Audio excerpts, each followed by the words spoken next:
trying to reconnect with the grassroots to kind of jumpstart his campaign back with the grassroots. Yeah, well, what's interesting about that is I think I listened to the interview with Steve is that I found myself agreeing with him on literally every single thing he said. I can't think of one thing he said I don't agree with. Did you hear anything that you didn't like as a voter, not as a news person, but as a voter in the Republican primary? What did you think? No, it's good. It's good stuff. I'd like it to be, I think some of the things like vetoing these bills is something. I think you got to step the game up because I still think you're talking in political nomenclature, right? Although okay, you're a step ahead of me. Right. It's the phraseology. He's not coming down to the level of, I think, the mainstream voter the way that Carson and Trump does. Not that they're low information. You're saying talking a very plain-spoken, non-political nomenclature that hits people in the solar plexus. Yes, speaking in a plain-spoken, non-political nomenclature that hits people in the solar plexus was what I had written out to say. You may have said something similar. But that's it. And he tried to run out the clock, I think, or at least try to use the time he had while he was winning to bone up on some issues. But he ended up losing momentum, and people are starting to understand that politics is sort of like a football game or a basketball game, and there is a momentum that a candidate can have. Carly seems to have it right now, as well as Trump. But I'm hoping that Walker's dip in the polls will mean that he'll start trying to shake it up. The one thing that I might have disagreed with him on was when he said that he didn't want to focus on attacking the other candidates. Not because I don't love that idea. I'm sort of an optimistic person by nature anyway. I don't like a lot of negativity and confrontation if I can avoid it, which makes sense working at Breitbart News. But you do have to punch people in the nose when you believe they're wrong, because that's what resonates with the American people right now at this time. And that's one thing. I also think that people feel that the country's slipping away and that the world's in chaos and that we're in a crisis, and they don't want to, they're interested in your tax policy about marginal tax rates, but they kind of want to see you step up and start, being Conan the Barbarian and punching some people and saying, hey, I can take this country and turn it around. I can be the leader that can do this. They've seen enough Mitch McConnells and John Boehners. They've cast enough votes and given enough dollars to losers who will not defend what they want defended, right? I mean, I think that's the whole thing about what Trump and Carson in his own quiet way, but he's still a warrior. And even Carly. I mean, Carly comes across as somebody you do not mess with, right? You do not want to cross her.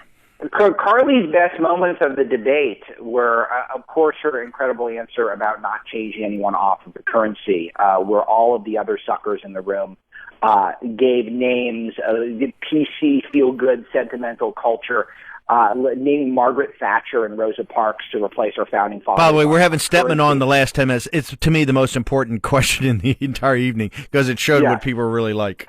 Right, but aside from Carly, when Donald Trump made the most awkward moment of his entire campaign when he called her beautiful, and her just staring off, resolute and determined like she was in a Rocky movie. It is that moment was as good as anything she said, aside, of course, from her answer on the currency, because it showed people that she's a fighter, and that's what people do want to see. Is that people have underestimated that in the GOP smart set.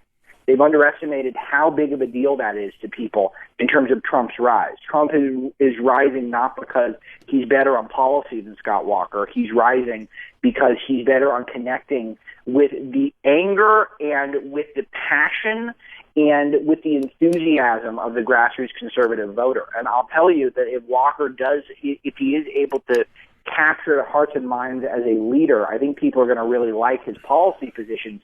But unfortunately, in this day and age for Scott Walker, I think right now we're seeing the reverse in terms of the ranking on the voters' priority list. One is be a leader. Two is have the great policy positions. Okay, I want to apologize to your wife for keeping me away for over an hour and a half tonight on the one night. No, she's sitting with me. Chip's here. He's staring me down right now. Jobin's curled up. We're comfortable. Okay, well, listen, thank you so much for taking time away from the family to do this tonight, and look forward. We're going to have a big article about the Scott Walker interview up on the site here in a little while. So really, Steve, last comment is that I do think that these polls, the one thing that I was a little upset that Trump is still ahead by so much, because I would like for him to have to change gears and go a little deeper in some of the issues as well. And I, just as a news person, and that's what Scott Walker is going to have to do. You have to be able to shuffle your feet. Don't you believe that, particularly the CNN one that shows these the startling rises of people like Carly and even to a degree Marco Rubio? Don't you believe that is the public is saying that as much as people like the bravado of Donald Trump, that people are going to need more? And look, we're still in mid September, right?